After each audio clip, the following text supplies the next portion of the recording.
everybody. Welcome to the Hallmarkies podcast. And we're really excited today. We have another one of our actor interviews for you today.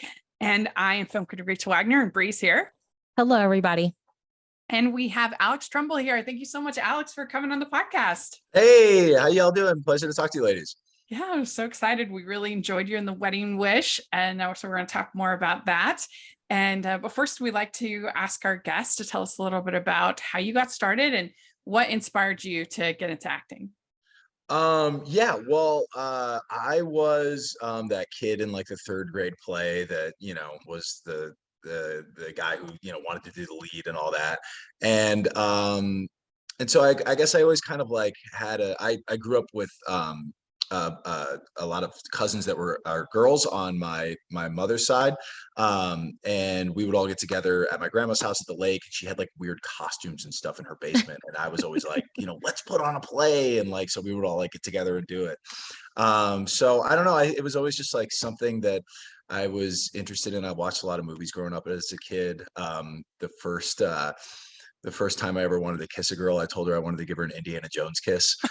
So I was like very like, so I was very like, like molded by like, I think the movies that I watched as a kid had like a profound impact on me, Oh. Yeah. So I've always like loved movies, and, I think that a lot of actors are like me where we want attention for validation, and so I got into like some trouble in school, like because I was always acting out, and so I don't know, it's just always sort of been something that I've been drawn towards, I guess.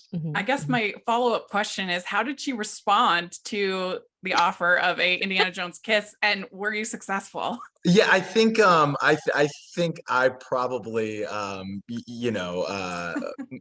overpromised a little bit, I think I probably got cold feet immedium after that. Yeah. And but went for it, Oh, like now I would actually have to do it. Yeah, right. But I do know that a letter came home with me that day. Yeah, and my parents got to read that. So yeah, That's funny. Yeah, I think they were a little, they weren't bummed out, you know what I mean? They were a little proud. So yeah. Well, childhood movie kind of leads into, like, we have 3 icebreakers we want to ask you. So Sure. The first one is, share with us one of your favorite movies of all time. Like, is it Indiana Jones or is it something else? Yeah, that's one of my favorite. And I see that you have the Christmas background, Bree. So no, but every year I watch It's a Wonderful Life. And I don't, I would love to be in a movie like that. I don't think that they should ever remake that movie, but it's a dark comedy, and it's about this guy who's going to kill himself on New Year's Eve and jump off this bridge, and then an angel comes to rescue him, and he shows him what the world would have been like if he was never born.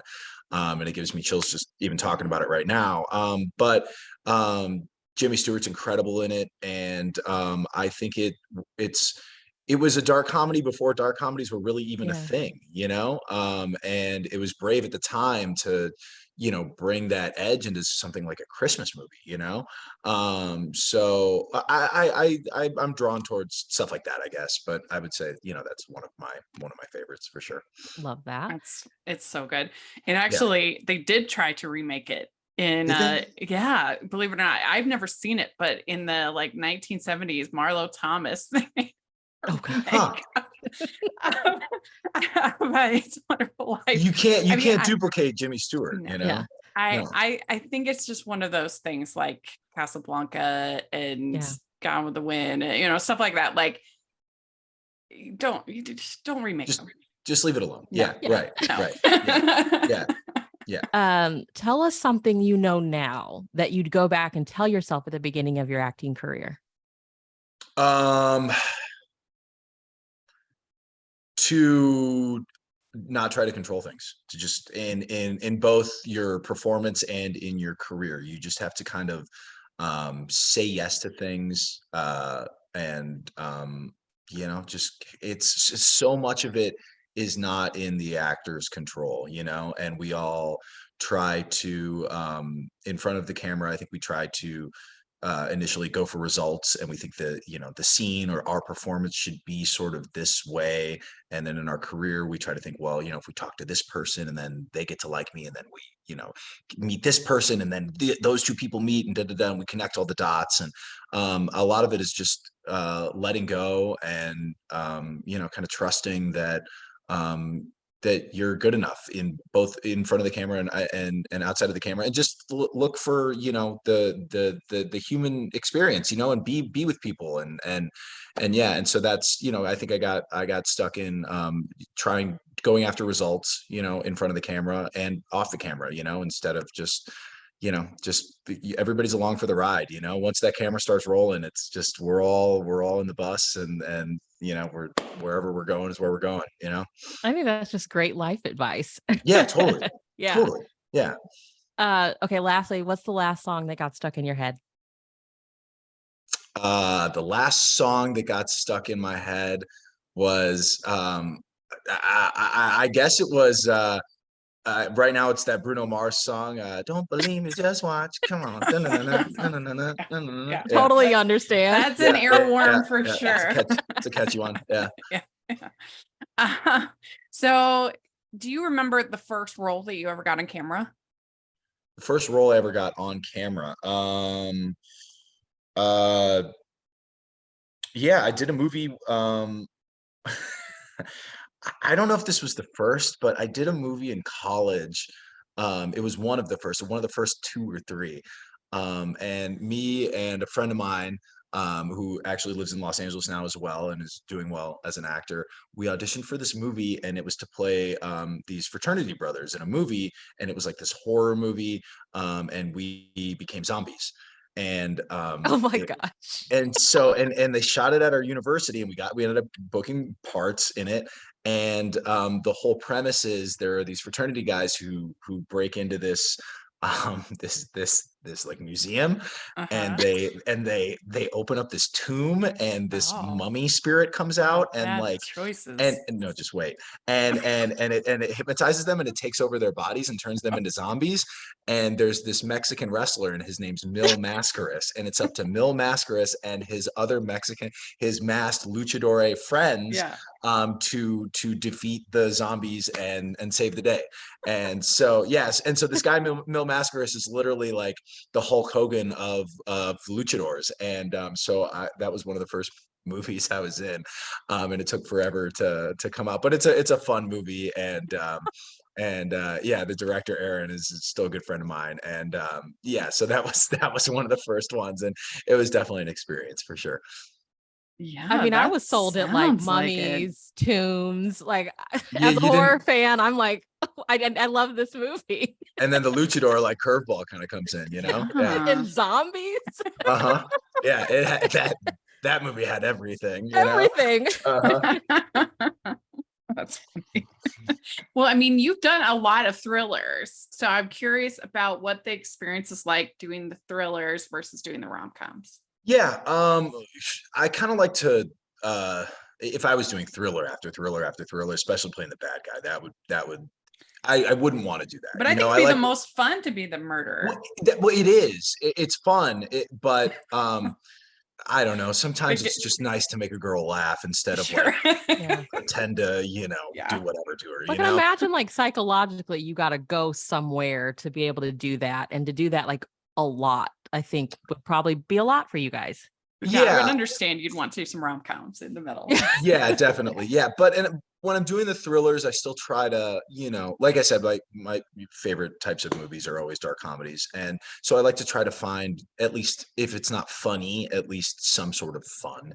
You know, I think the best you know, movies with the best thriller movies, like if you think of Cape Fear, the De Niro remake, you root for, he's such a bad guy, but you like want to see him do more, you know.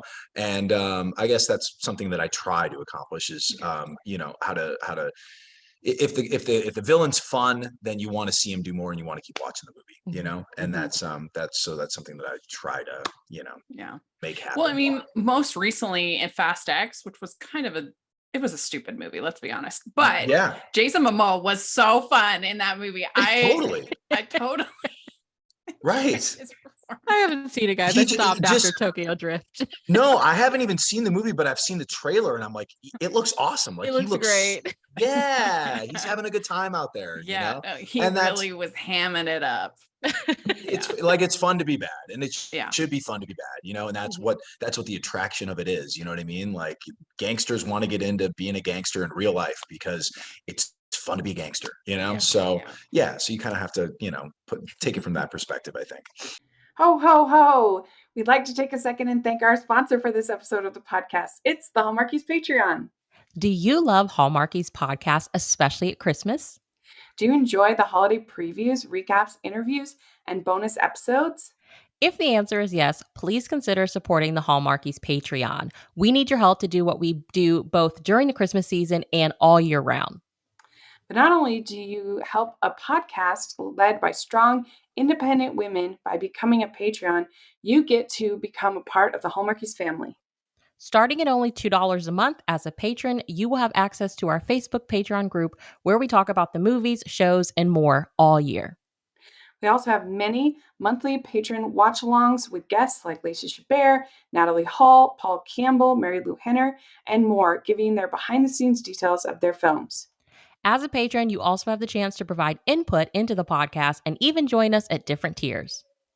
So this Christmas season, spread some cheer to the Hallmarkies Patreon and become a member today. You won't regret it. Go to patreon.com/hallmarkies to learn more. That's patreon.com/Hallmarkies. Well, we had fun last Christmas we did an episode on the Ion movies, the mysteries. And that was kind of a fun thing that they did last year, all those mysteries. And you were in this search for the Secret Santa, which looked like a lot of fun to be in. Yeah, that was a great time. Director Amy Barrett was great to work with. My co-star Sky Cohen was awesome. Mhm. And it was cool because it had a lot of the fun that Christmas movies have, but I guess I don't want to spoil because everybody should watch this Christmas year, but certain things happen that involve my character that are very high stakes, and it gave the movie an edge, and it was fun to have the campy scenes and also then have things that were definitely like way more high stakes, and I got to like go after things, and it was that was a great fun movie. And the villain, the actor that played Simon, he's in Oppenheimer, which is coming out in No way. Yeah, and I was There you doing go. like just this little Christmas movie, and he plays the general.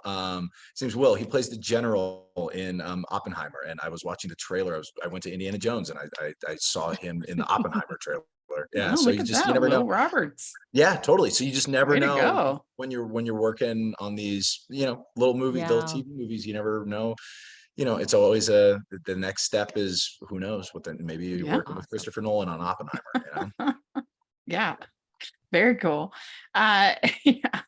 I just thought I hope they do it again because it's so hard. There's so many Christmas movies that you've got to find a way to kind of differentiate yourself from the pack. And so I thought that was clever that they did. I think it was 5 mysteries. Yeah, Fun, something different.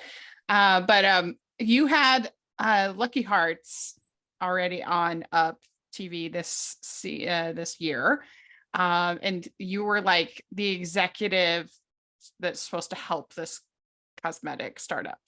Yep. Right.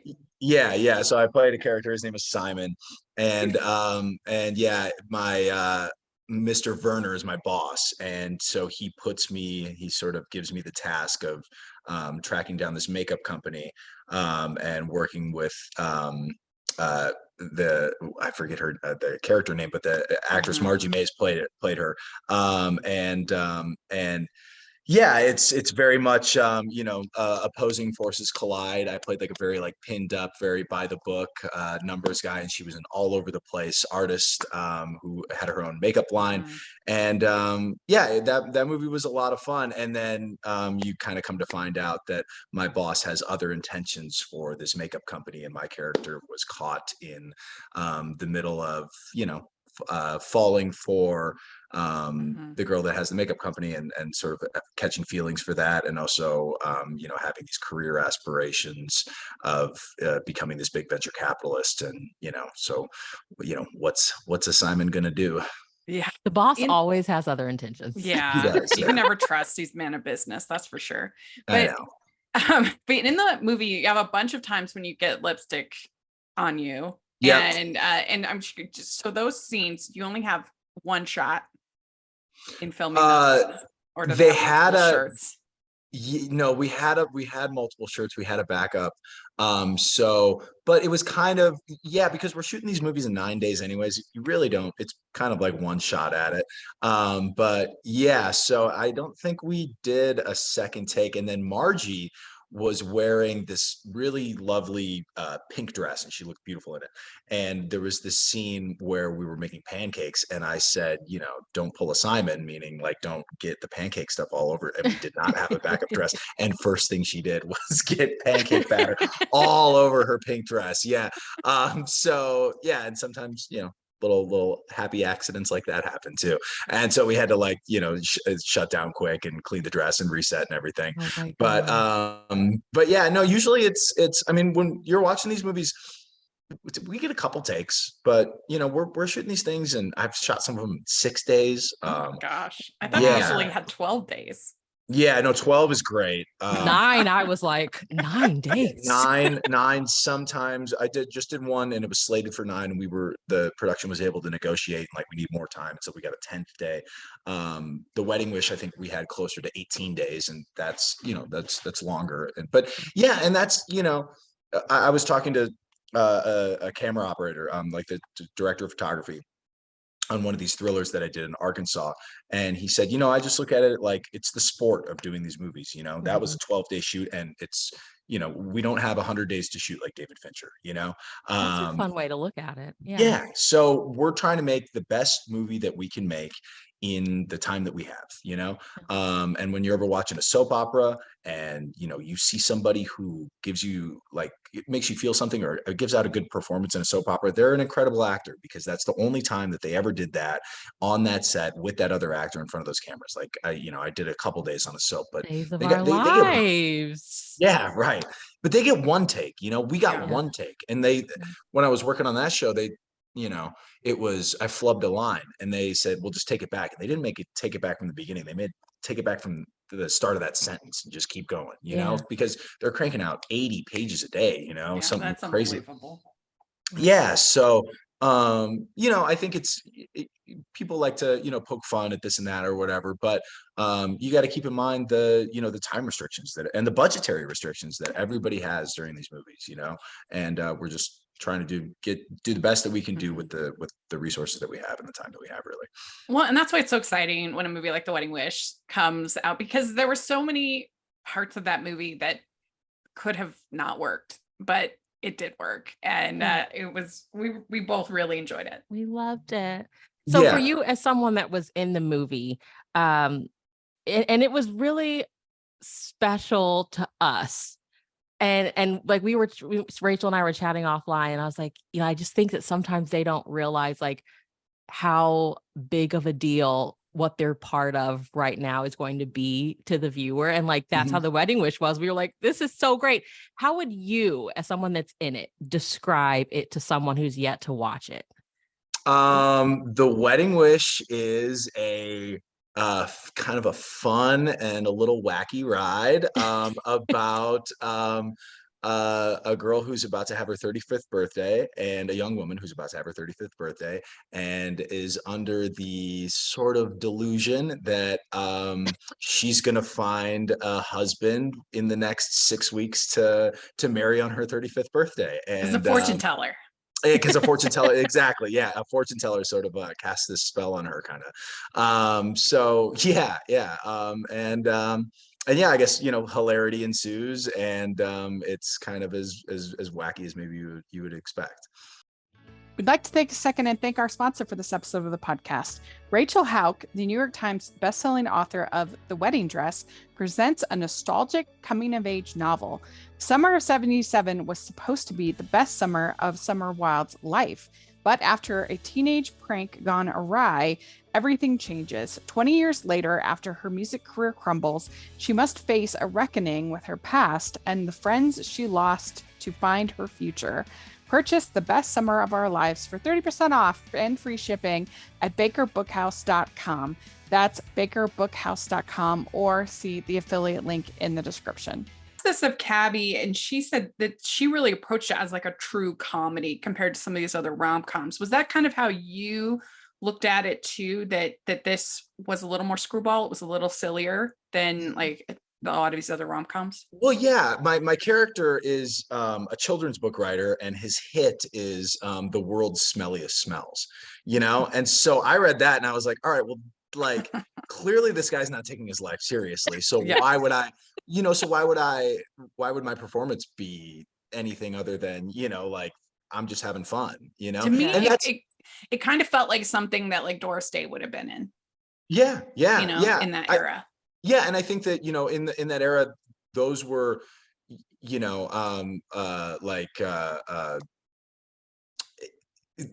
were having fun. Everybody was just having as much fun. Like I Love Lucy was what I was trying to come up with. Yeah, Right. They were just though at that time on those sets. I don't think anybody else was having any more fun than they were having. And I felt like when we got to set and, I met Cabby and I met Adam and Andrea, and it was like the core, and Reed is sort of I didn't have a lot of scenes with Reed. But when I met the core, and everybody was a total goofball, especially Cabby and Adam, and Andrea too, was nutty in her own way, in a great way. Yeah, when I met the cast, I was like, we're just gonna have a lot of fun, Yeah. And I think that what came through was the comedy, really. But yeah, I thought more about just going after the fun, really, than anything. Yeah. And we appreciate that. Yeah. Yeah. Mhm. Well, Yeah. you kind of touched on it a little bit, but I wanted to know, like, because this movie was so funny, I was like, what was his initial thoughts or reactions when you got the script? Like, did you get it when you first read it? Did you self-tape, or did they kind of like come to you? I self-taped. I had read Okay. for Lori more than a handful of times, and didn't hear a yes, but kept getting more auditions. And then my audition scene in this was, there's a particular part in the movie where we go to a farm and we meet with some animals. And that was my audition scene. And so I was just like, if they're going to have me talking to somebody and to animals as well, I'm just going to totally go for this, and so I had a lot of fun in that audition, and I sent it in, and I was like, either I'm never going to get called back, either Lori's never going to call me back, or I'm going to book this, Yeah. And sure enough, I ended up booking it. And yeah, and the moment I heard that it was, because I had so much fun and I went for it in the audition, that I said yes immediately, and I read the script, but I knew I was going to do it, because yeah, because if they're hiring me based on the fact that I just had so much fun in my audition, then I'm just going to get there and I'm just going to continue to have that much fun, So why wouldn't I go to Miami and make a movie where they're paying me to just have a good time, Yeah. Yeah. Asking me to have a good time, really. Yeah. And the director was great to work with. He really gave us a lot of freedom to kind of do whatever our take was on it, and it was okay if we stayed big, and I think that served the movie well. And they cast, like I said, they cast a lot of big actors in it, big performances, yeah, and they let Damien let us ad lib, and yeah, it was a really good time. That's great. Mhm. Yeah. Mhm. Yeah, is that how you kind of developed the chemistry with Cabby? Is just being goofy? I guess. I mean, Cabby and I, we went out to lunch right after the table read, and we hit it off, so it wasn't that it wasn't. I didn't feel like I had to work on my chemistry with Cabby at all. It was just, it kind of came. It was like, cool, I get you. Like, you're funny, you're goofy. You're not taking this so seriously. Neither am I. Let's just have a good time. Mhm. And I think that's a big part of doing these rom-coms is, you've got to dig it out in a couple scenes, but I think everything else is about, I think rom-coms are really about two people that are very imperfect and they have a lot of flaws, right? And the reason they're so single is because they have all these flaws, and then they meet somebody and they feel like they're kind of not worthy of that love because they're so incredibly flawed. And Cabby and I got together and we were like not taking ourselves seriously. We weren't trying to act perfect around each other at all. We were letting each other know exactly who we were, and and kind of like sang our songs in that way. And then it just carried over onto the set, day one. I love Yeah. that meet cute when you kind of like your character puts his foot in his mouth. That's like, Yeah. this is so great. I love it. Yeah. Well, Yeah. and I remember when we were shooting that scene, they said, okay, so here's your mark, here's where you have to land. So, we're going to get your coverage. And I was like, by the gummy bears? And they're like, yeah, your landing mark's the gummy bears. And I'm like, okay. And I'm like, I was thinking, I'm like, you guys know I'm going to start eating the gummy bears, right? And so I start shoveling the gummy bears in my mouth, and the art department's looking at me, and I'm like, well, why did you pick this mark? Why then? would you put this as the mark, right? You knew what I was going to do. Yeah. And so they had to run out quick and get more gummy bears for continuity to kind of, because I was just shoveling them in, but yeah, that was a really fun scene. And I think, kind of what I was just talking about sets the tone of there has to be some sort of I have to come across as not Prince Charming in the beginning, I really like what you're saying though about rom-coms and flawed people falling in love, because if we're really going to be serious, she's concerning. Like her character needed help, but like what makes it charming? Because you all sort of acknowledge that, like, oh, she's cute, like she's a mess, but we love her anyway. Like it worked, and then we can all relate because we're all flawed, and we all hope for love, and that somebody will love us even with all our flaws. And so that's the whole charm of a movie like this. So I can understand why it worked, because you got it. Yeah, totally. Yeah. And I think that, if she's going to be off her rocker in that way, but I can't be, because Reed played the pinned up, the more, traditional, like, charming guy. And that's not who a character who's that out there is going to end up with. A character who's that out there is going to end up with somebody who can kind of match her weird, is like as weird, as big of a weirdo as she is, and that was really like the approach was. And even for my audition, I was like, I'm talking to animals, so you're a children's book author. Right. All the vibes make total sense. I love it. Well, was that fun working with the alpacas? Oh, that was great. Well, it was great. We were really looking forward to the day, and we got there, and it was a lot of fun. They were sweet. They would let you get like right up to them. And we even got like a spit take in one of when we were drawing them, they just started spitting, and we were like, oh yes, like this is incredible, like production value. But yeah, that was a lot of fun. And I mean, it was, they say you can't outact animals, like the two people that you can't outact are babies and dogs. And I would say, the alpacas really, they stole the scene there, I was just trying to keep up with them. Well, and that Spanish monastery looked really beautiful. Yeah, it was really to see them like put up this whole wedding and everything. Yeah, it was one of the, I think it is, don't quote me on this, but what we were told is that it's the oldest building in the Western Hemisphere, and they brought it over, I think it was from Spain. Wow. Like stone by stone, and reassembled it. And then the movie Ace Ventura, when he's in the pink tutu, and they shot that, and I was like, and I looked it up, and we were shooting like our set was exactly the same, like frame for frame as that. So it was cool, because Jim Carrey's like obviously somebody that I grew up with, and is sort of it was just fun to be like, oh, cool. This makes it even more funny because like here we have this very historical, beautiful location for a wedding with a bride with no groom. Yeah, right. It just makes the movie even more funny. We'd like to take a second and thank our sponsor for this episode of the podcast. It's the Hallmarkies merch store. Are you looking for that perfect gift for the postable, hearty, or Hallmarky in your life? What about getting that t-shirt or hoodie that will help you stand out at your next holiday party? Now is the time to check out the Hallmarkies merch store. Full of festive designs by artists like Jessica Miller, Carrie from Hallmark Comics, and more.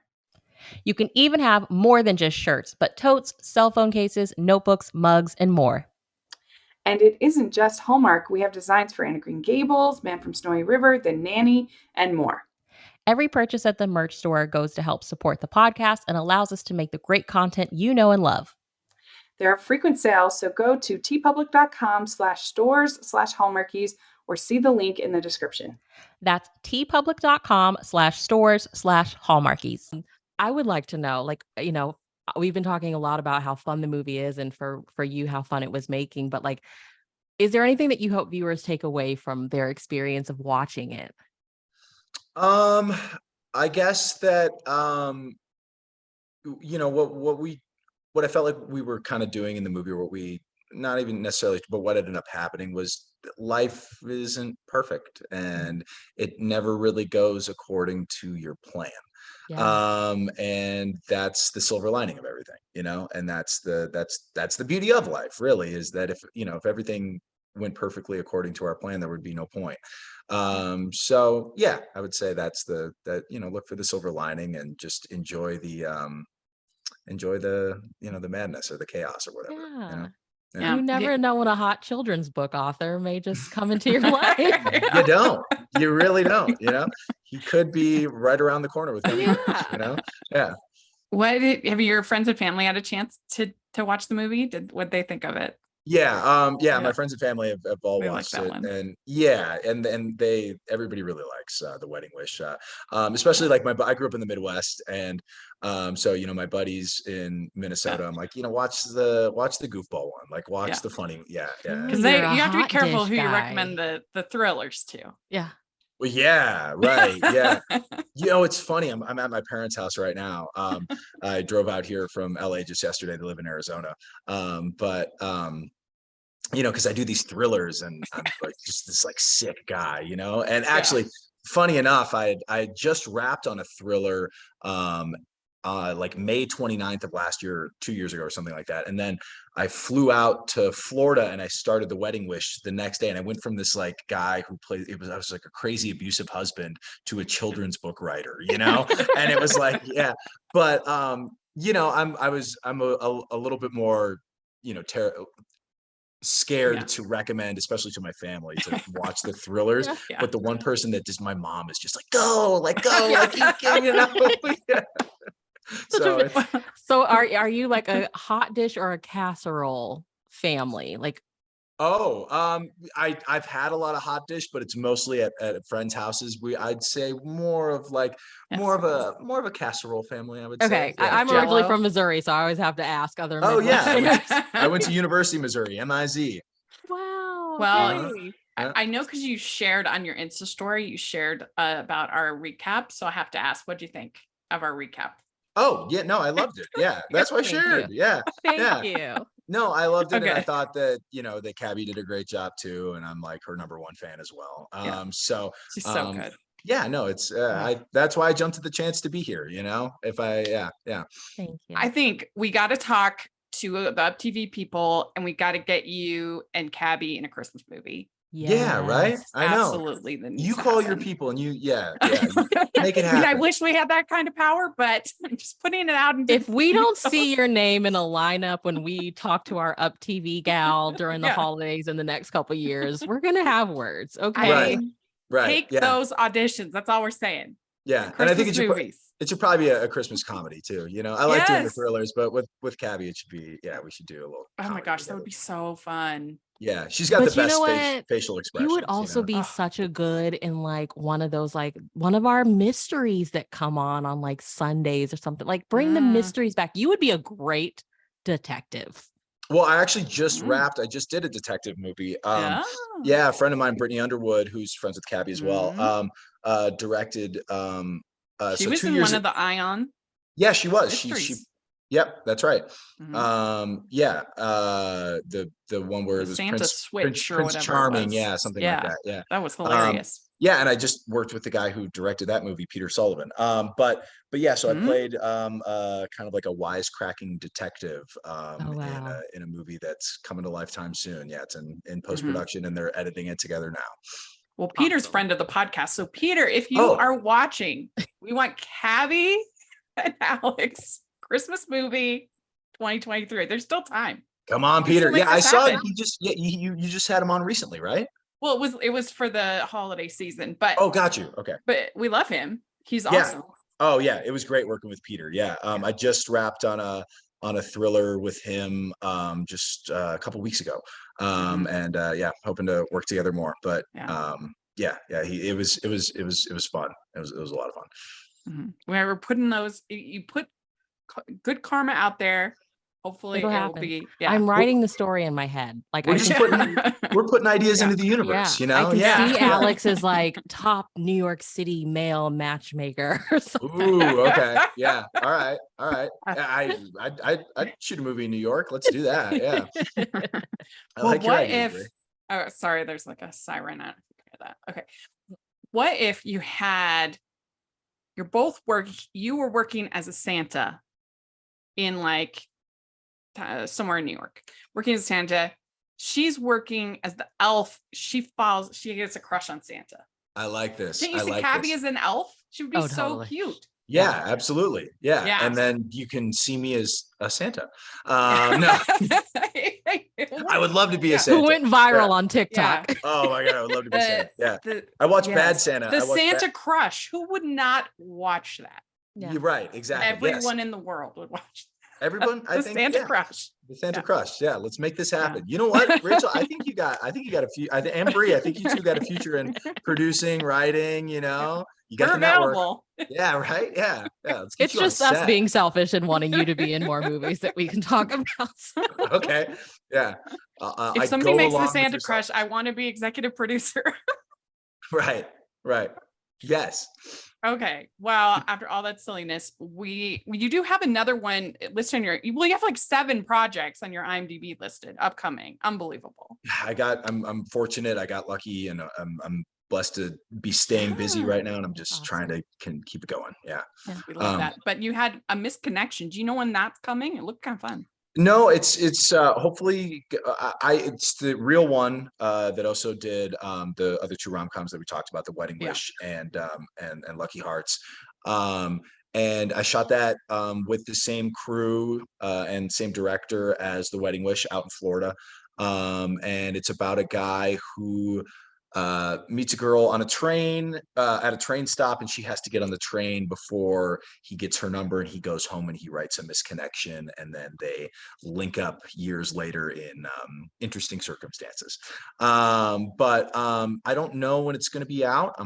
Hopefully, you know, it's kind of, this is not anything that I have a control with, but it was a lot of fun. My co-star Megan Kaiser was great.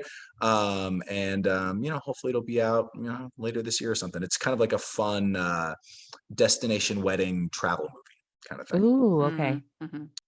Hey, this is Jen Johans, host of the podcast Watch with Jen, which delivers a steady stream of great movie recommendations, thoughtful career deep dives, and first-rate conversations with film critics, authors, actors, journalists, filmmakers, and more. You can find Watch with Jen wherever you get your podcasts, or hear us first at our Patreon at patreon.com/filmintuition. So we have some fun get to know you questions we like to ask our guests. And the first one is, what is the best ice cream flavor? Cookie dough.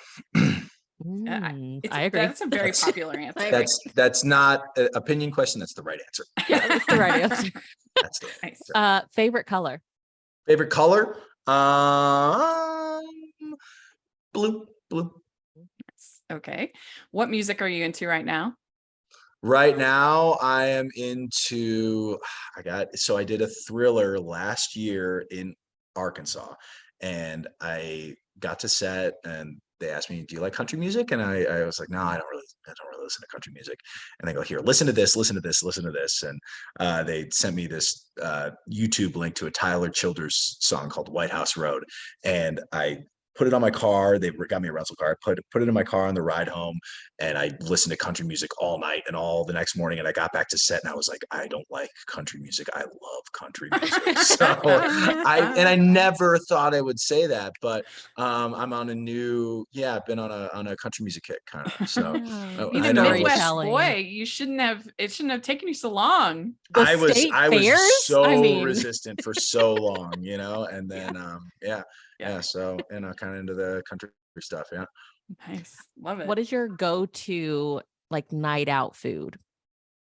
I live in Los Angeles, and I can't pick. I got to pick two. I think that the best Thai food, maybe in the country for sure. So Thai curry, and some other extra dishes as well. And then there's this taco truck down the street from me called El Chato. And man, I get 3 pastor tacos and a carne asada quesadilla, and I am with extra green salsa, and I'm just in heaven. So but I like the casual. I like the pickup and the casual spots. Those are like my Mm-hmm. So what is your go-to date night activity if you're going out doing something? If I want to have a lot of fun, we're gonna go dancing. Go where? Dancing, or we're gonna go karaoke, or we're gonna go something where we kind of get to be silly and embarrass ourselves a little bit, but have a good time. What's your go-to karaoke pick? Bruno Mars. I know. No. I like doing the Chili Peppers. I do Sublime. I do like stuff from the 90s. Yeah. But if I'm just like starting like the kickoff, I'm the guy that you have to wrestle the microphone away from. Yeah. So I start off with Scar Tissue. No, well, I love Scar Tissue. Yeah. Soul to Squeeze. I love that one too. But Montel Jordan, This Is How We Do It. I start. Because it's the kickoff, Yeah. Right. Bree, do you have go-to karaoke song? I only done karaoke a couple of times, and honestly, guys, it's Britney Spears. It's Britney Spears. No, that's solid. For me, I do, unless I'm being really silly, but if I'm trying to do a song that I think I can actually maybe pull off, I do Wide Open Spaces, the Dixie Chicks or the Chicks or whatever. Because it's like right there in my pocket. I know that I can like sound semi-decent. All right. Well, we gotta all make, was it the Christmas Crush or Santa Crush? We all gotta the Santa Crush. Okay, we all gotta make the Santa Crush, and then for a rap party, we're all going out to karaoke. Oh my gosh. And you can make it here in Utah. Yeah. Got it all planned. Okay, are you a dog? I'm available. Start location scouting. Are you a dog or a cat person?